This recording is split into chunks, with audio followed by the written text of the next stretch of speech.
Napakaraming dahilan para ang tao ay maging malungkot. Kaya dapat pinag-iisipan kung paano nga ba sumasaya.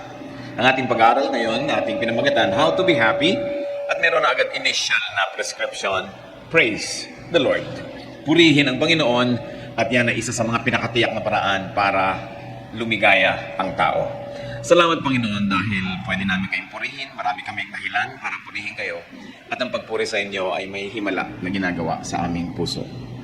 Sa sandaling ito, pakalinisin niyo po kami, patawarin niyo po kami sa mga kasalanan namin, mga nagagawa namin, Panginoong, di kalugod-lugod sa inyo. Ano man ang pagsisikap namin, kinakapos kami, salamat na lang sapagkat nakalaan ang inyong pagpapatawad, ang iyong paglilinis. Hinahanap namin ang iyong kaluwalhatian, O Diyos. Magpakilala po kayong lalo na. Ang Espiritu mo na nakatira sa amin, buhayin mo, gisingin, pasiglahin. Maging ang aming mga lupang katawan, pasiglahin niyo po ang aming isip at magkaroon kami ng napakagandang pakikipanayam sa inyo. Nawangin niyo po mga katuruan ngayon, baunin namin buong buhay, matandaan namin, pakinabangan namin. Nawa tanggapin niyo rin ang daladala namin mga papuri, awit, mga handog sa iyo, O Diyos, sa ating pagtatagpo dito sa inyong bulwagan. Bigyan niyo po kami ng pagpapala. Habang na kami naman patuloy na nagbibigay sa iyo ng papuri, pasalamat, mga handog. May this godly and heavenly exchange, O God, glorify you and bless us, your people. Protect us from all illnesses, protect us from all works of evil men and evil spirits. Protect our loved ones who are not with us right now. May your peace, your glory, your joy be upon us. In the name of your Son, Jesus, our healer, we pray. How to be happy? First of all, we must recognize the need to be happy. There's really such a great need. Psalm 138 verse 7, Though I walk in the midst of trouble, you preserve my life. So the second part says that God preserves our life, but the first part says and recognizes that we walk in the midst of trouble. Though I am surrounded by trouble, you protect me. People have troubles from the inside. Hindi natin kailangan lumayo para maghanap ng gulo, humanap ng kalungkutan, humanap ng hirap ng loob. People have fears. Marami tayong mga kinatatakutan. People have worries, anxieties. People have confusion. Ang ating spiritual life, kumisan parang roller coaster. May mga time na tumang-tuwa tayo sa Diyos, may mga time na naguguluhan tayo sa ating pananalig, may mga time na convinced tayo, may mga times naman na tayo kuminsan may pagdududa, may pag-alinlangan, at kasama na nito kalungkutan at isolation. There's a lot of trouble from the inside. Sa iniisip, sa nadarama, sa ating mga pamantayan, sa ating mga gustong mangyaring, hindi mangyari, sa mga kaguluhan ng ating isip. There's also a lot of trouble from the outside, from other people. Siyempre, ang kaligayahan din natin nakaasa sa ibang tao. Ibibigay ba nila o hindi? Gaano karami ibibigay nila o hindi? Papayagan ba nila tayo o hindi? Anong mga panganib ang nagmumula sa kanila? Anong comfort, anong pag-ibig ang magmumula sa ating kapwa-tao? There's also a lot of trouble from the environment. People are afraid. They're afraid of fires and earthquakes and volcanoes erupting. People are afraid of the weather changing and all that. But no matter how you become afraid, what can you do about the uncontrollable? So there are things that make us unhappy. They are uncontrollable. And there are those that are controllable anyway. But just the same, life would present so much reason to be sad. Pagka nga umiibig ka, masaya ka, pero may kakambal na lungkot dahil natatakot kang mawala yung iniibig mo. Either iwanan ka o kung makabilang buhay siya, o mawala siya sa iyong piling, malayo, maraming kinakatakutan. That's why man needs happiness. Therefore, man should be able to make and to produce happiness. And not just depend on events. Not just depend on happiness to come. We must find reasons for happiness. At pagka ang tao may kaligayahan, na paglalampasan ang lahat ng hirap, nadadaanan ang lahat ng pagsubok, natitiis ang lahat ng dapat tiisin. Kung hindi man kaligayahan ang hawak na niya sa kanyang mga palad, kaligayahan na inaasam at inaasahan niyang darating. What are some of the major reasons to be happy? Psalm 138 verses 2 up to 8. I will bow down toward your holy temple and will praise your name for your love and your faithfulness. For you have exalted above all things your name and your word. When I called, you answered me. You made me bold and stout-hearted. All kings on this earth have heard your promises, Lord, and they will praise you. You are so famous that they will sing about the things you have done. Though you are above all of us, you care for humble people, and you keep a close watch on everyone who is proud.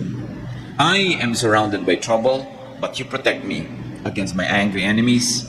With your own powerful arm, you keep me safe. You, Lord, will always treat me with kindness. Your love never fails. You have made us what we are. Don't give up on us now. Napakaraming dahilan dito pa lang sa kaunting verses na ito para ang tao ay maging masaya o para aliwin niya at pasayahin ang kanyang sarili. At isa-isahin natin yun. Unang-una, God is loving and faithful.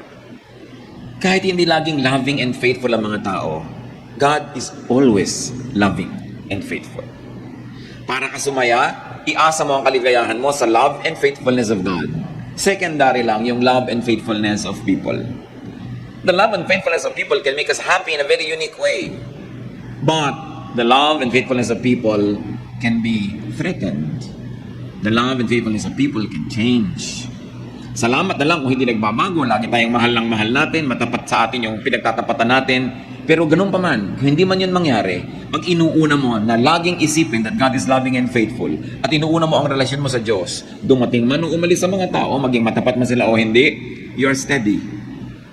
You are shaken, of course, but you are never broken. You are never totally destroyed when God is in the center of your life.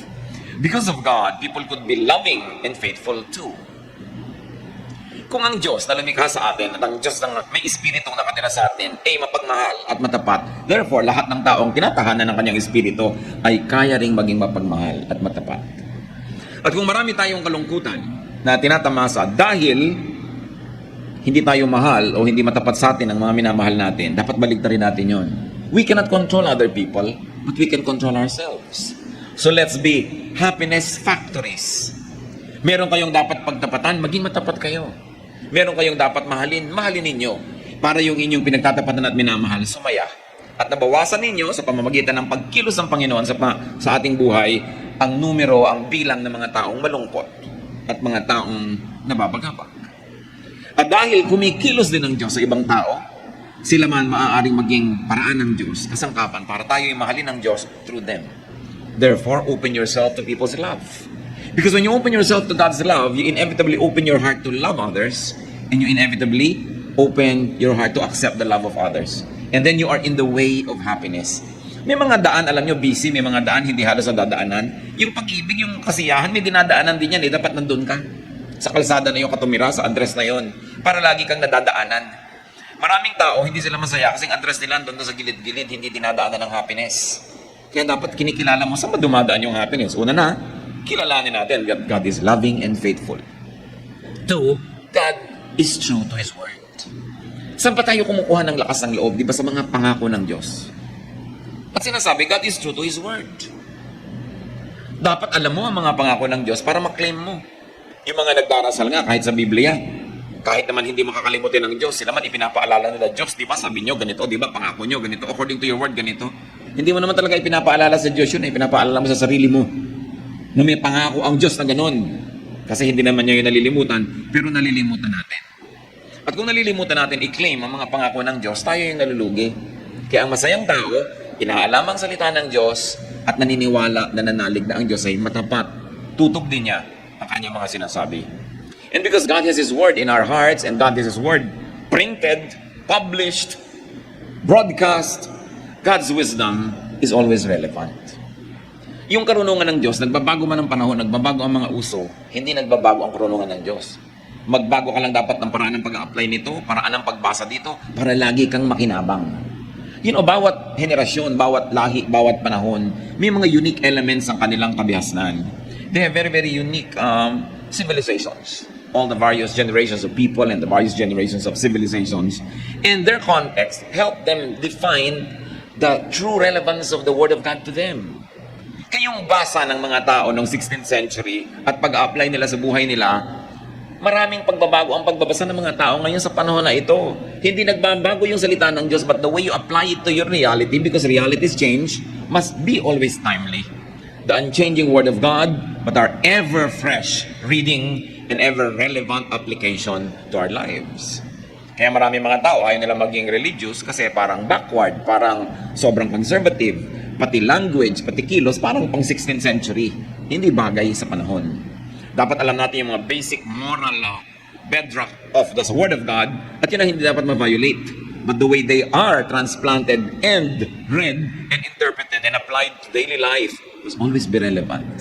Kaya ikaw nakahawak ka sa unchanging Word of God, pero nakaugat ka sa patuloy na nagbabagong daigdig. Para lagi mong mahanap ang lagi ng mabisang kahulugan ng salita ng Diyos. God keeps His promises. Therefore, know and claim God's promises. 1 Kings 18:25-26. Now, Lord, God of Israel, this is a prayer. Keep for your servant David, my father, the promises you have made to him when you said, you shall never fail to have a man to sit before me on the throne of Israel. If only your sons are careful in all they do to walk before me as you have done. And now, O God of Israel, let your word that you promised your servant David, my father, come true. Sinong nagdarasal? Si Solomon. Alam ni Solomon ang pangako ng Diyos sa ama niya na si David. Kiniklaim niya. Kasi siya ang magbe-benefit ng promise na yon. Kaya napakahalaga na maganda ating relasyon sa Diyos kasi pati mga anak natin nagbe-benefit sa maganda nating kasunduan sa Diyos. Joshua 21:45, not one of all the Lord's good promises to the house of Israel failed. Everyone was fulfilled. Totoo ang Diyos, pwedeng asahan. Another reason to be happy is that God rules. God exalts Himself, God prevails. Sa biglang tingin, parang hindi lagi itong totoo. Pero yan ang dapat mo ngayong malaman kung paano i-apply sa buhay, na kung sa tingin mo na practical, parang ang naghahari kumisa na ikadiliman, pero alam mo na Diyos talaga ang tunay na naghahari. At ang mga paghahari ng kaguluhan, mga kadiliman, ay pansamantala. At ito ay haharap sa paghukom ng Diyos. Kaya ang dapat, lagi ka nang nasa panig ng totoo, sa panig ng tama, para hindi ka natatakot na humarap sa Diyos. Psalm 138:4-5, May all the kings of the earth praise you, O Lord, when they hear the words of your mouth. May they sing of the ways of the Lord, for the glory of the Lord is great. So ang idinedeclare dito is a submission of human kingdoms and human rulers, human ways and systems to the ways of God. At tayo, bagamat mayroong present mindset, meron din dapat tayong eternity mindset. That you process everything according to how it happens in your time, but you also contextualize it in the way it has been effective in the past, and it will continue to be effective in the future and in eternity. Ang nangyayari sa atin, may isa, dalawa, tatlong araw, sometimes tayo hindi nakakaintindi, pero hindi natin dapat ipako yung pananalig natin doon sa mga konting panahon na yon. Yung ating mga panahon na hindi natin nauunawaan ng Diyos will just be tiny dots in an otherwise long, happy line when we finally understand. Kaya ang sabi sa New Testament, now I know in part, but then I shall understand fully, even as I have been fully understood. Our knowledge is imperfect, and our prophecy is imperfect. But when the perfect comes, the imperfect will pass away. Kaya ang dapat nating laging hinihintay, lalo sa mga bagay na hindi natin nauunawa, yung pagdating ng Panginoon na para ipaliwanag lahat sa atin yan, ang ating pagpunta sa Kanyang piling na biglang bubukas ang ating isip at maunawaan natin ang lahat. Kaya ngayon, what is important? Faith. Faith is the best weapon we have against loneliness. Faith is the best weapon we have against doubt and against insecurities and uncertainties. Because faith is the assurance of things hoped for. It is the evidence of things not seen. That's why people are saved by faith, not by their knowledge.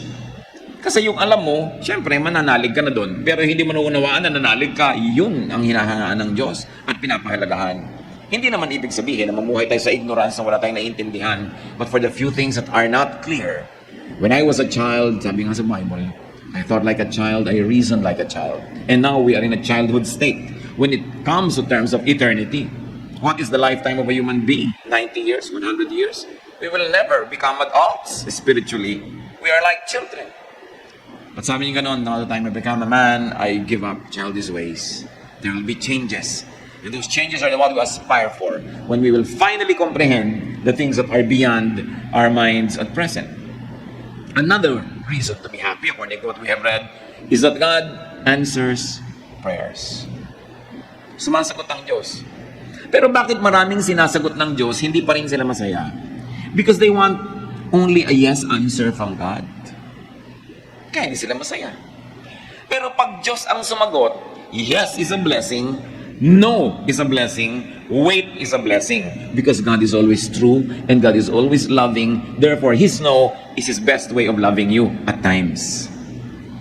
Nagiging malungkot tayo kasi conditional yung happiness natin pag ang sagot yes. Pero itong tandaan natin mga kapatid, pag Diyos ang sumagot ng no, yun ang the best. Because God knows best. And God can say, wait. And so when God says wait, you wait. Huwag kang masyadong mainipin. Iba ang panahon ng Diyos sa ating panahon. And God's timing is always perfect. Marami tayong lungkot dahil sa inip. Nababagot tayo. Marami tayong lungkot dahil nabibigo tayo sa hinihingi natin sa Diyos. May nagtatampo pa sa Diyos. Pero, di ba ang marunong at mahusay magmahal na magulang, marunong di magno sa kanyang anak? Hindi lahat ng hinihingi ng anak mo na sa kanyang limitadong pananaw ay mabuti sa kanya, ay ibibigay mo. Dahil sa iyong mas mature na pananaw at mas mapagmahal na pananaw, hindi dapat mapunta sa kanya. Kaya kung minsan ang mga bata, nagtatampo pa, nagagalit sa magulang, pero pag naging magulang na sila, doon nila nauunawa, minahal pala ako ng magulang ko by saying no. At merong mga tao na pagkatumanda na, nare-realize sila at sinisimbatan ng mga magulang na bakit lahat ng gusto namin binigay nyo? Bakit hindi kayo marunong magdisiplina? Bakit hindi kayo lumigil? Nagkaganito tuloy kami. Pagka tumanda yung mga bata na yun, natuwang-tuwa dahil todo pa sa magulang, sinisisi rin ng magulang. Kaya tayo, when we become really spiritually mature, we will be thankful for every no answer of God. For now, be happy with it in faith. Para hindi tayo maraming nirereklamo sa buhay. God gives courage.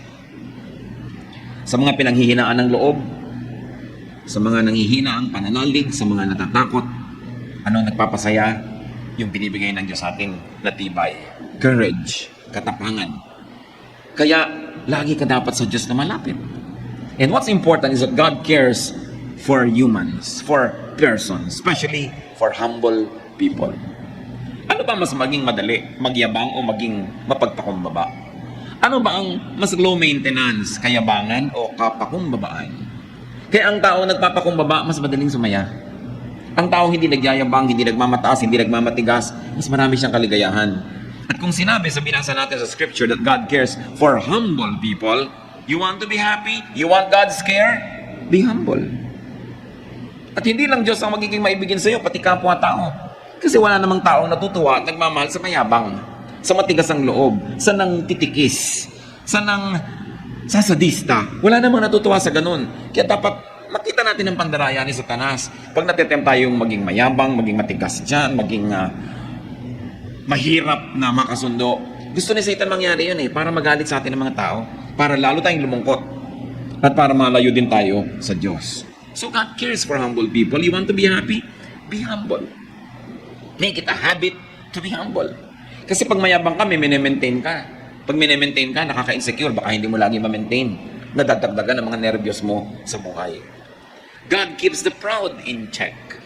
Why should that make you happy? Because if you're the one being proud, God prunes you and corrects you para hindi ka lalong lumala. Ang palo ng Diyos, isa na naman yung paraan ng pag-ibig. Napalo ka dahil mahal ka. Yung bang anak ng kapitbahay na hindi mo mahal, papaluin mo pag gumagawa ng mali? Hindi mo naman mahal yun Pero yung mahal mo, papaluin mo. At pag pinapalo tayo ng Diyos, siya ang unang-unang nasasaktan, tulad din ng magulang na namamalo ng anak. Liban nila yung mga magulang na sa sobrang galit, gumaganti na lang talaga, nang bugbog na lang ng anak dahil nagalit siya. Pero yung kalmado ka, papaluin mo, mahirap gawin yun. Kaya nga ang mga magulang, pinapayuhan natin, pag galit na galit kayo, tinuturo naman sa Bible, mamalo ng anak Pero huwag kayong mamalo habang galit kayo. Kasi baka naghihiganti lang kayo nun. Baka it is the evil nature that was insulted or challenged and now you're trying to be supreme and you're trying to assert your seniority and authority. Tuloy, hindi ka na namamalo para magtuwid, namamalo ka para gumanti. Iba yun. Hindi gusto ng Diyos na ganun palo. Pero yung palo ng pagtutuwid, mabuti yun sa pinapalo. Ngayon, kung ikaw si mayabang, na humble ka, na walang ka na ipinagyayabang mo, pero anak ka ng Diyos, masaya ka dapat. So pwede mo masabi, Lord, salamat, napahiya ako, salamat, kinapos ako, salamat, na-humble ako. Kasi nalilibang na ako, nakakalusot ang mga kayabangan ko, akala ko pwede na. Akala ko deserve ko kasi yung ganung mga kayabangan. So, pagka ikaw napalo, pasalamat ka. Pero bakit pa rin tayo magiging masaya that God keeps the proud in check? Kasi kung tayo yung api, kung tayo yung nagpapasensya, tayo yung na-damage sa mga mayayabang, alam mo na hindi naman sila ito-tolerate ng Diyos sa matagal. Hindi kailangang ikaw ang magtuwid sa kanila, hindi kailangang ikaw ang sumira sa kanila. Ang Diyos ang bahala sa kanila. Ang sabi ng Panginoon, vengeance is mine, I will repay. Anong kaligayahan ang makukuha natin dyan? Na kahit kuminsan may mga taong akala mo ang yabang-yabang, akala mo inaapi-api ka, you don't put it upon yourself to be vindictive. Hindi ikaw kailangan magplano ng pagganti. Ikaw tuloy na spare from a lot of trouble and even consequences of having been vindictive. Kaya napakainam yung ipinapasa Diyos mo ang maraming bagay. Siyempre, kung talagang naapi ka at kailangan mo na mag-recourse sa batas, kaya nga may gobyerno, kaya may hustisya, because it's also an instrument of God to protect the innocent. No? Kaya napakahalaga ng mga Kristiyano, pinaglalaban mo kung ano yung tama, kung ano yung matuwid, kung ano yung makatwiran. Why else can we be happy according to the verses? Because God protects His people against angry enemies. Kung minsan naman wala kang ginagawa, may nagagalit talaga sa'yo. Pero nakikita ng Panginoon ang lahat ng iyon. Sa Panginoon kayo magsumbong. Kung may mga taong nagagalit sa inyo at matapos yung magsaliksik ng inyong budhi, alam nyo naman na wala kayo talagang ginawa para magalit sila, then ipasa Diyos. Psalm 138:7, you stretch out your hand against the anger of my foes. With your right hand, you save me. Sa Diyos tayo magpaligtas. Sa Diyos tayo laging lumapit. Kung minsan kasi lalapit ka sa tao, nabibigo ka. O kaya, tutulungan ka niya pero hindi pala niya kaya. Kabiguan pa rin ang ending. But to trust God. And the Lord is always kind to His people. Lagi. Pag sinabing lagi, tulad ng ini-emphasize natin, kahit no yung answer, kahit na mamalo ang Diyos, kindness yun. At pag naunawa natin yan, na-absorb natin mga kapatid yung kahulugan ng God is always kind, no matter how people perceive God's dealings, that His love never fails, sasaya ka. Kung hindi ba totoo ang lahat ng ito, look mga kapatid, buhay pa tayong lahat. Ilang taon na kayo, ilang panganib na ang inyong dinaanan, ilang sakit na ang naranasan natin, ilang mga pagtatangkanan ng iba na sirain tayo, pero look, buhay pa tayo. Isang malaking patotoo ng kabutihan ng Diyos. At kahit hindi ka pa rin buhay ngayon, sinabi ka, to live is Christ, to die is gain. Wala kang pwedeng puntahan na hindi nandun ng Diyos. Masalamat ka pa rin. Kaya ang happiness mo, dapat walang pagsidlan. Walang kondisyon. Ano man yun, anak ka ng Diyos, everything that happens is a blessing to those who love God and are called according to His purpose. And even if we move to the next life, God will be there. Yung greatest fear natin, death, should be the greatest liberator because we will at last be spiritually one with our God. Psalm 139 verses 7 to 8, where can I go from your spirit? Where can I flee from your presence? If I go to the heavens, you are there. If I make my bed in the depths, you are there. Sa pusudo ng dagat, nandun ka. Sa kataas-taas ang langit, nandun ka. Paano kita tatakasan?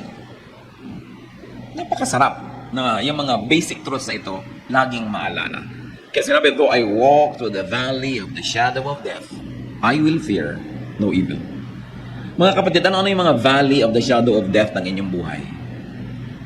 Sasakay ka ng aeroplano, ninenervyos ka. Diba? Yung, yan, I am walking through the valley of the shadow of death. Sasakay ka ng barko kuminsan, ninenervyos ka, lalo masungit ang panahon. Ang dami-dami sa ating citizens, walang magawa. Talagang wala silang sariling sasakyan. Sumasakay sa mga bus o mga sasakyan, nagkakarera yung mga driver na hindi mo na malaman kung anong mga buhay ka pa bang bababa doon o hindi. Ito, I walk through the valley of death. Ang daming fears. Baka ka mawalan ng trabaho, baka ka magkaroon ng sakit, baka kung ano-ano. Pero ang sabi, even though I walk through the valley of the shadow of death, I will fear no evil because you are with me. Dahil kasama natin ang Diyos. Napansin nyo ba, 8 mga dahilan yan para sumaya, pero meron niyang isang common denominator mga kapatid. It is all God-based and God-centered. Lahat ng dahilan ng kaligayahan na yan, dahil sa Diyos, dahil may Diyos. Many people are sad because they seek happiness outside of God. Many people are sad because they seek happiness away from God. They seek happiness mostly from people and from things. Therefore, people are sad. Pero ito, 8 great reasons to be happy and all of them focus on God. Puro yung God is like this, God is like that, God's word is like this. Kaya yung tao na inuuna yung Diyos, nakasentro ang Diyos sa kanyang puso, talagang ang Diyos naka-entrol sa kanyang isipan, sa kanyang damdamin, masaya yun. Kahit dinadalaw ng pamisa-misang lungkot, dinadalaw natural ng paminsan-minsan mga duda, pero paminsan-minsan at hindi siya nagkakagiba-giba. Dahil Diyos ang sentro ng kanyang buhay. At ito ang itinuturo ng Panginoon. Alam niyo, struggle ko matagal yan nung araw. Tinatanong ko sa Diyos, bakit lagi mo, Lord, gustong number 1? Bakit kailangan number 1 lagi? Is God egocentric? Kulang ba siya sa pansin? Pero talagang na-share ko na rin sa marami sa inyo. The Lord revealed to me that He wants to be number 1 because when He is number 1, we will be happy. Pag ginawa mo number 1 tao, kawawa ka. Pag ginawa mo number 1 bagay, kawawa ka. Pero pag Diyos yung number 1, lagi siyang nandun. Hindi siya nagbabago. Lagi kanyang mamahalin. Mahalin ka man o hindi ng tao, magkaroon ka man ng pera o wala kang pera, andun lagi yung Diyos. Kasi pag number 1 siya, siyempre number 2, number 3, number 4 mahalaga. Pero hindi masyado, hindi kasing halaga ng number 1. Ngayon, isipin niyo mga kapatid, ano ba o sino ang number 1 sa buhay natin? Pag sinabi mo, ay, ang number 1 ko, ang aking misis, mahirap yan, dapat number 2 lang siya. Dapat number 1 ang Diyos. Number 2 din si Mister, kasi ang number 1, Diyos. Mga misis, huwag na kayong mag-asam na number 1. Pag Diyos ang number 1, number 2 lang kayo, sigurado wala nang number 3. Pero kung kayo number 1, baka may number 2, 3, 4, 5. Mahirap yan. Dapat Diyos ang una talaga. Kaya sa atin mga anak, ituturo natin ang pag-ibig sa Diyos, sa ating mga mahal sa buhay. Pagka lahat tayo ang number 1 Diyos, ang ganda ng mundo. Sasaya tayo. Number 1 kasi ibang tao kaya papatay ka para sa kanya o ayaw niya sa'yo, babarilate mo na siya dahil ayaw mo na sa kanya, mababasa mo sa mga dyaryo. Mga crimes of passion. Ayaw ko na sa'yo. Gusto pa kita. Paano ayaw ko na nga sa'yo? Paano yun? Pero ang Diyos, hindi siya aayaw sa atin kahit kailan. Lagi niya tayong gusto. Kahit kumisan tayo pa yung umaayaw. At yung pag-ibig na yun, isa sa mga pinakamahiwagang pag-ibig, madaling sabihin, pero mahirap unawain. Kasi hindi naman kinakamot ng Diyos ang likod mo, no? Pagka kumakate, hindi ka naman niya inaabutan ng malamig o mainit na inumin. Hindi ka naman niya binibigyan ng diretsahan ng pera o karinyo. Kaya kuminsan nalilimot natin yung ganung uri ng love affair that we should develop. Ang lagi nating inuuna, yung nakikita ng mata, yung nararamdaman ng balat, yung andyan. But remember that though we are bodies, we are also spirits. Na mayroon tayong dalawang uri ng pagkabuhay na isinasabuhay. At yan yung ating buhay sa laman at yung buhay sa espiritu. Pag yung buhay mo sa espiritu masigla, masaya, kaya kanyang dalin kahit na nagkakagulo-gulo yung buhay mo sa laman. Pero pag yung buhay mo sa espiritu, wala. Kahit anong saya ng buhay mo sa laman, pansamantala, mababaw. It is like chasing rainbows, and when you get there, it is not there. Nakikita nyo, napakarami mga matagumpay ng tao, inaamin din nila, hindi rin naman masaya. Although marami rin namang hindi matagumpay na masaya, so mabuti ng matagumpay kang malungkot, kasi hindi ka matagumpay na malungkot din. So huwag natin gawing excuse yan. Pero ang point, unahin ng Diyos. Paano nyo gagawin yun? Kayo lang makakapagsabi. Kung paano nyo siya unahin. Kung paano nyo bibigyan ng panahon, paano tayo de-develop ng pakikipagmahalan. Kasi ang Diyos, persona. Hindi siya usok. Hindi siya drawing. Hindi siya bato. Isa siyang persona, may damdamin. At gusto makipagmahalan sa tao. Ang isa sa mga pinakamatatayog at pinakamabubuting layunin natin, mission, develop a loving relationship with God. And you've got to find your personal way to do that. Your spirit will tell you if you only listen. Now, what is the way to be happy? Nagbigay tayo ng mga reasons to be happy. Psalm 138, 1-3. I will praise you, O Lord, with all my heart. Before the gods, I will sing your praise. I will bow down toward your holy temple and will praise your name for your love and your faithfulness. For you have exalted above all things your name and your word. When I called, you answered me.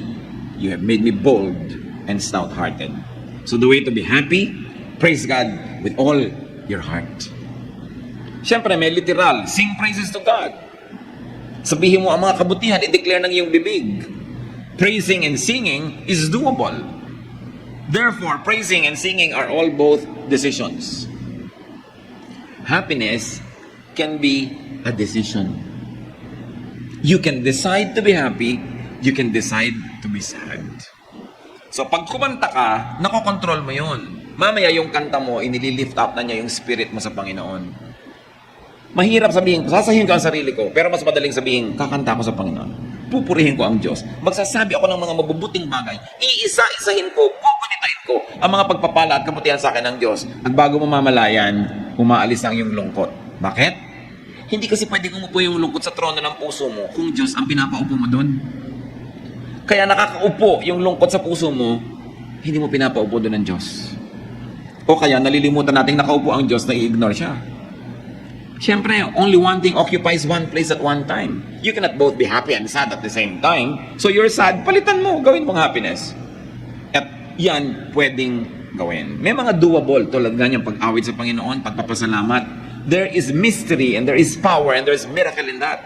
Gawin mo lang. At sabi, worship God in His temple. Ano ba yung temple ng Diyos? In the fellowship. When believers are together, the temple of God is there.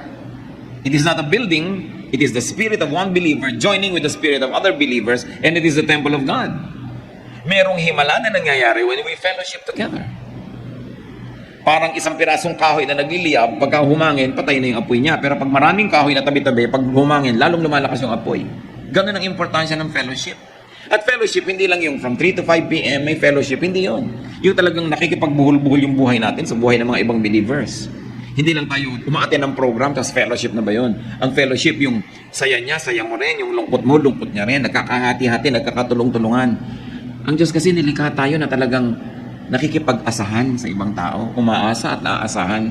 Kaya marami daw malungkot, sabi nga nung isang poster, people are lonely because they build walls instead of bridges. So we build walls to people, against people, we become sad. That's why we fellowship. Itinuturo yan sa Biblia, always fellowship. Kasi alam ng Diyos, maraming lungkot ang buhay. At maraming ligaya tayo matatamasa sa tunay na pakikipagkapatiran. Yung tunay na pakikipagpalagay ang loob at pakikipagtulungan. Hindi yung superficial lang. Hindi yung strict mo sa fellowship, ayaw na tuloy umatin ng iba. Hindi na sila pwede maging totoo. Pagtanggap, walang patakarang pagtanggap sa kapwa. Pagmamahal, pagtulong para siya umasenso, ma-develop, may saya dun. You are able to unmask yourself and you're able to be your true self in the presence of another person or persons that already gives you happiness. Ang hirap-hirap nung nag-iisa ka na nagdadala ng problema mo, nag-iisa ka na nakakaalam ng tunay mong mga iniisip, niloloob, ng tunay mong pagkatao, it isolates you. Pero kung tayo bukas ang ating puso, bukas ang ating palad na tumanggap sa ating kapwa, we make them happy. And in the process of making people happy, miraculously, you also become happy. As you know it by experience, that when you make people sad, you also become sad. Kahit kung minsan natutuwa ka, ay nagantihan ko siya, ay naipahiya ko siya, pero makinig ka sa buti mo, may napalungkot kang tao, may nasaktan ka, ang totoo nasasaktan ka rin. Bakit?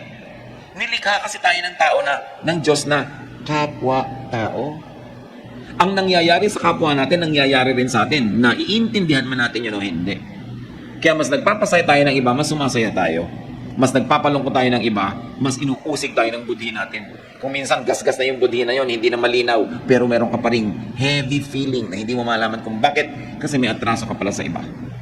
Ang isang pinakamabisang paraan para sumaya, magpasaya ka ng iba. Sasaya ka sigurado. Magbigay ka sa gutom, magbigay ka sa mga bata, magbigay sa nangangailangan. Pero ang isang pinakamabilis lumungkot, magdamot ka. May nangangailangan, may ibibigay ka, pero pinagdamutan mo, natutuwa ka dahil yung pera mo hindi nagalaw, hindi ka naabala, pero may lungkot ka rin. Kung aaminin mo yon, may lungkot ka.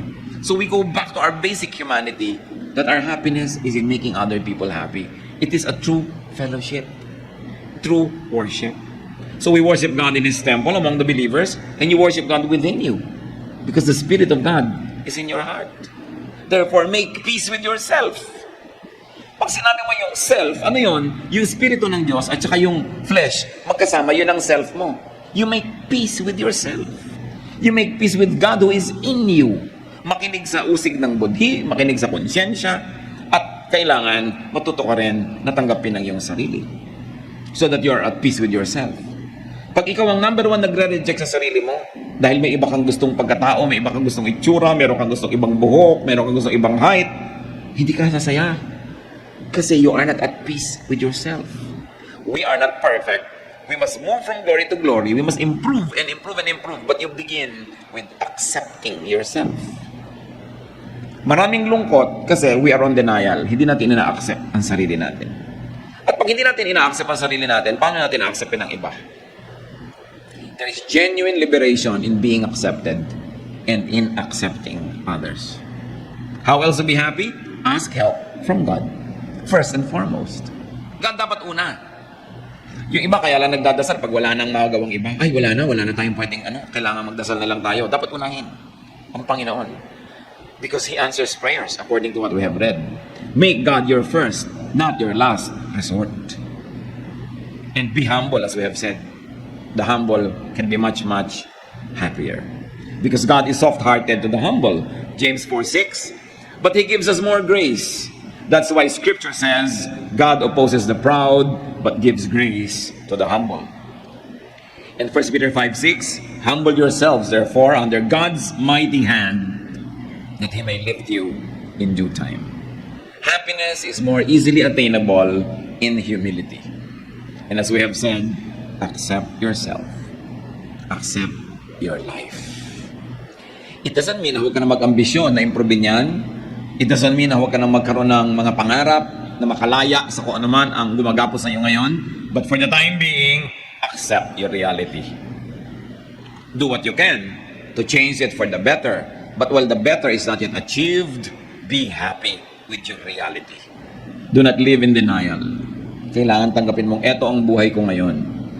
Gusto ko napakarami sanang halamanan pero nakatira ako dito sa prasong bahay na ito. So maglalagay ako ng halaman sa lahat ng floor wax. May halaman ka na rin. Hindi pa lang nga marami. You can alter your reality and you can create your reality. Yung mga Japanese, dahil sa dami nila, siksikan, dami ng populasyon, they have developed have privacy in the mind. Yung nasa loob lang nila yung privacy nila. Nasobrahan nga, kaya marami, nagpapakamatay, nalulungkot masyado. Pero ibig sabihin, close your eyes and you can be alone though you're in a crowd. The way you think, the way you react to your environment will make you happy or sad. God made you as you are. Psalm 138:8, the Lord will fulfill His purpose for me. Your love, O Lord, endures forever. Do not abandon the works of your hands. So pinapaalala, nung umaawit dito, huwag mong pababayaan, Diyos, ako na ikaw naman ang lumikha. Ganito naman ako kasi dilikha mo kung ganito, di ba? Sino bang lumikha sa atin, di ba, Diyos? Pero dahil nga sa nangyari sa humanidad na nalayo sa Diyos, so minsan sa iba sa atin, mas malayo, mas malapit sa image of God. So lahat tayo dapat lumapit ng lumapit. Pero your basic humanness and humanity, hindi naman creator si Satan eh. It's God who created us. So, sabi niya, do not abandon the works of your hands. Ako, O Diyos, ay gawa mo. So, turuan mo ako kung paano ko mabumuhay ng masaya, maka-Diyos, maka-tao, na ako ay ako. Na hindi ako yung iba. Na hindi ko pinipilit maging iba ako kasi ako ay ako at gawa mo ako. Although, I will improve myself and I will continue to change from glory to glory, but I will begin with accepting na kayo ang gumawa sa akin. Kaya ako ganito, ginawa niyo ako. At kung tayo mga kapatid, ay magkakaroon din ng ganyang paningin sa iba. Kaya ganyan yung nanay mo, kaya ganyan yung tatay mo, kasi ginawa siya ng Diyos. Pero ginawa ka, pero anong reaction mo sa buhay? Kaya kung minsan sumasama yung ugali natin, ginawa kang ganito, pero nagre-react ka differently. That's why kahit parehong tao na merong basic na training, basic na childhood together, ano nangyayari? Nagkakaiba-iba sila. Kasi iba ang pagproseso mo, iba ang pag-react mo.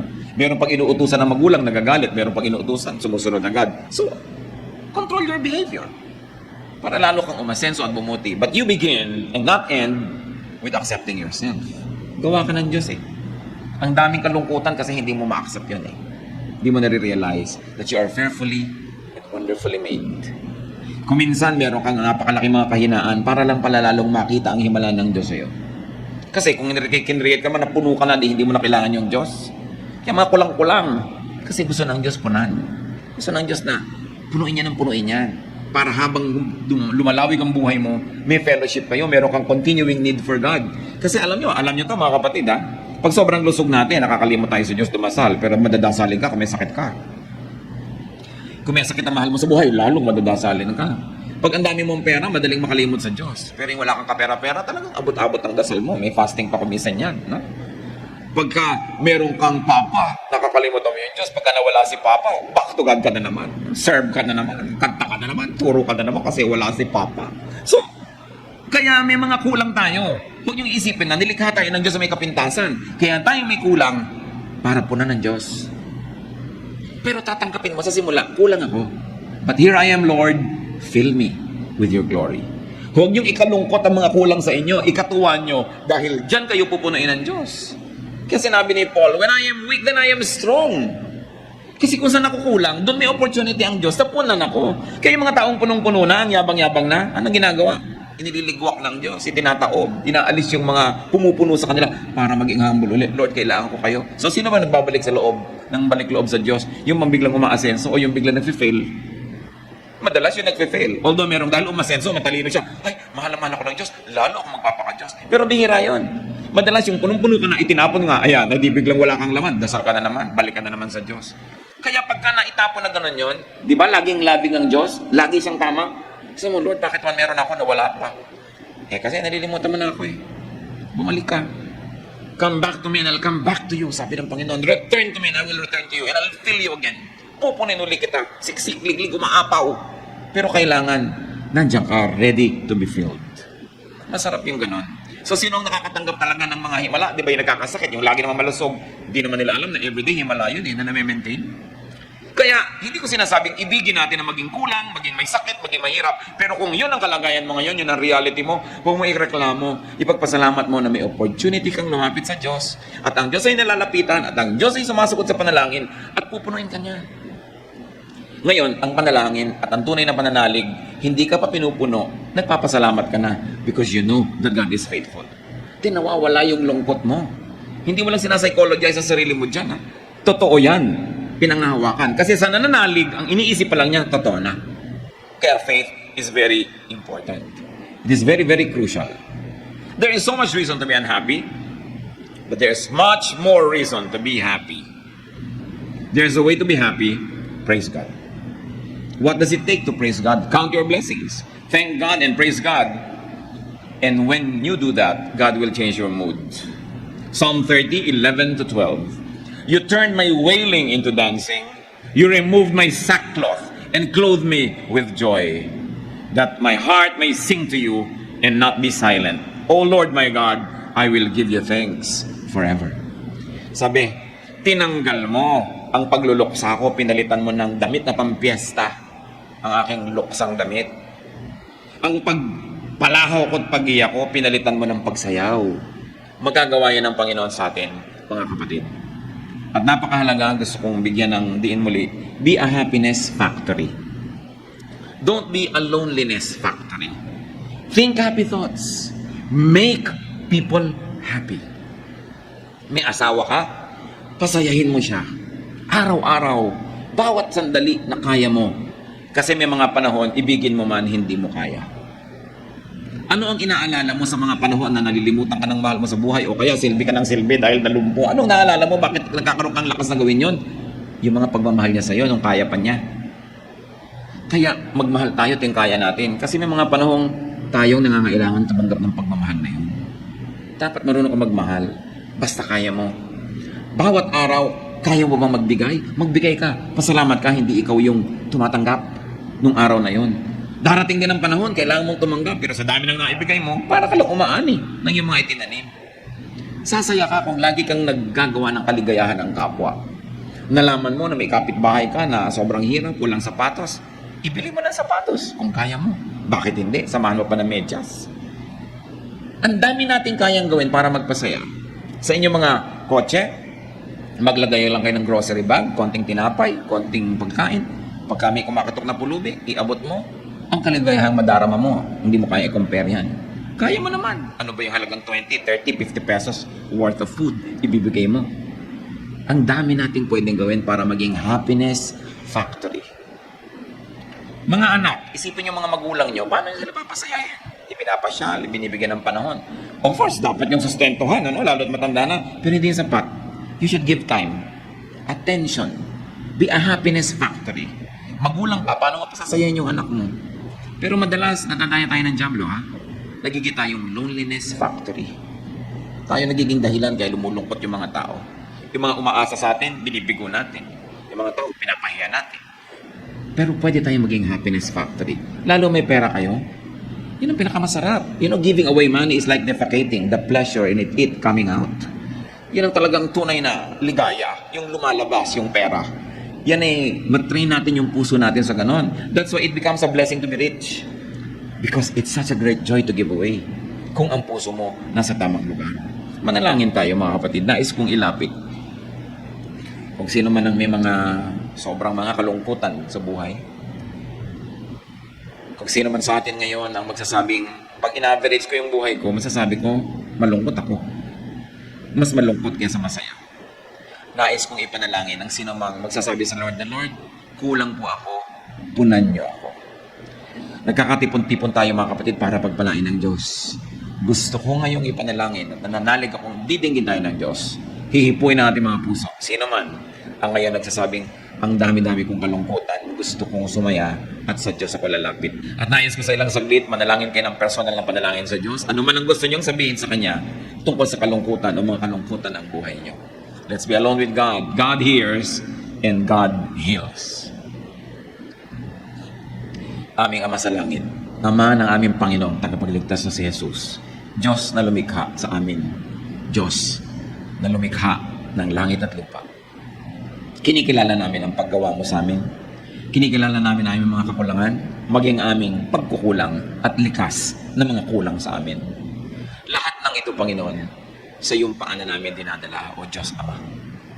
Kayo ang nakababatid ng laman ng bawat puso na narito ngayon. Kayo ang nakakaalam ng dahilan ng pagtayo. Alam nyo ang punot dulo, ang pinagmulan at tutunguhan ng aming mga lungkot. Dalangin namin sa iyo, Panginoon, pawiin mo po ang mga ito sa iyong mapaghimalang paghipo sa aming puso. Bunutin mo ang mga malalalim na ugat ng kalungkutan sa aming buhay at palitan mo ito ng tanim na kaligayahan. Mag-ugat sa aming puso at sa aming espiritu ang kasiyahan, kagalakan, kasayahan. Turuan mo kami, Panginoon, na maging instrumento mo, na maging happiness factory. Na sa aming kalungkutan, unahin namin yung lungkot ng iba. At sa pagpapasaya namin sa kanila, pasayahin mo rin kami. Dalangin namin, Panginoon, ihayag mo rin sa amin. Nakatayo man ngayon o hindi, ang anak mo. Ihayag mo kung paano kami nagiging loneliness factory. Kung paano kami nagiging kasangkapan ng dyablo na magpalungkot sa iba imbes magpasaya. Kung paano kami pumapayag na kami magamit na maging instrumento ng kalungkutan, ng hirap ng loob. Patawarin mo po kami, Panginoon, sa aming mga pagkukulang. Patawarin mo kami sa aming mga ginagawang nakakapagpalungkot sa aming kapwa na pwede naman naming hindi gawin. At bigyan mo rin kami ng lakas sa makapagpasaya. At sa paggawa namin ng lahat ng ito, sa pagsunod namin sa iyong kalooban, Panginoon, paghimalaan mo ang mga anak mo ngayon na ito. Hipuin mo ang puso, Panginoon, pahirin mo ang luha sa pisigan ng iyong mga anak. Patibayan mo ang aming pananalig. Pawiin mo ang aming mga kalungkutan. Palitan mo ng kaligayahan, O Diyos. Buksan mo ang aming mata para makita namin ng maraming dahilan para kami sumaya. Tanggalin mo ang mga bumubulag at tumatakip sa aming mata para hindi namin makita ang mga blessing mo. Tanggalin mo yung mga piring namin, Panginoon, na nagpapadilim sa aming isip, nagpapalungkot sa amin at nagbibigay ng mga insecurities because we forget that you are God and you're in heaven and you're God of all gods and that, oh Lord, you love us and you're always faithful to us. Patatawarin mo rin kami kung nakakagawa kami, Panginoon, ng mga tao o bagay na number one at kayo napapaurong sa malayo na priority namin. Ibalik mo ang init ng pag-ibig namin sa iyo at ibalik mo rin ang init ng pag-ibig mo sa amin, Panginoon. Gaya ng mga bagong nananalig sa iyo kung gaano nag-aapoy ang pananalig, ang paglilingkod, ang kaligayahan, gawin mong gawing totoo ito sa buhay ng mga anak mo ngayon. At nawa, Panginoon, sa muli naming paglapit, makikipagkasundo, pagkilala ng pangangailangan, yung kalooban mong maganda, yung kalooban mong kaibig-ibig, maghanap sa aming buhay. Mga kapatid, manalig kayo, tanggapin nyo mula sa langit ang hinihingi nyo ngayon sa Panginoon. Ang pag-alis, paglalaho ng inyong mga kalungkutan at pagpalit ng kapayapaan, kaligayahan, katiwasayan. Maghari nawa sa inyong mga puso ang tahimik na buhay. Makatulog nawa kayo ng mahimbing pag kayo humihiga. Makakain nawa kayo na masarap pagka kayo nasa hapagkainan. Sumaya nawa ang inyong mga buhay at sa panahon ng mga kalungkutan, huwag kalimutan na ito'y pansumandali at ang Diyos nagbibigay ng saya at ng lungkot din. Pero ang makilala nyo, yung lungkot na nanggagaling kay Satanas, tanggihan ito. Pero ang lungkot na pinapayagan ng Diyos, tanggapin. Sapagkat ito'y nakakapagpadalisay ng ating pagkatao. Panginoon, ipakilala mo sa amin yung nagmumula sa inyo at matanggap namin para sa kabubuti ng aming espiritu. At sa ilang saglit, muli, personal makipagniig sa Diyos, pakinggan ang udyok ng Espiritong Banal para tayong magsaya sa buhay at lalo tayong maging kasangkapan, maging happiness factory. Be alone with God for a while.